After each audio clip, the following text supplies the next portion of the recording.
भारत विषय 10टी तथ्य। Fact number 1, 17 शताब्दी पर्यंत भारत विश्वर सबुठार धनी राष्ट्र थिला। फैक्ट नंबर 2, विश्वर सबुठार अधिक रोड नेटवर्क भारत में अच्छी।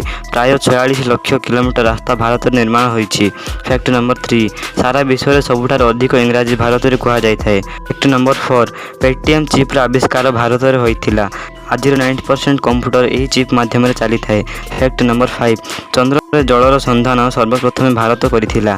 फैक्ट नंबर 5, भारत में सर्वाधिक भोट होता है। फैक्ट नंबर 7, भारत तार 1 लाख वर्षर इतिहास केउं देश को मध्य प्रथम आक्रमण करना। फैक्ट नंबर 8, भारत प्रथम रॉकेट साइकेल और प्रथम सैटेलाइट बलद गाड़ी निया। फैक्ट नंबर 9, इंडियन स्पेस विश्वर टॉप 5 प्रोग्राम अच्छी। फैक्ट नंबर 10, भारत में 1 कोटी जन लक्षपति अच्छा किंतु एटी धनी गरीबों को मध्य अधिक अंतर अच्छी जहाँफल कि एटी गरीब अधिक देखा मिले।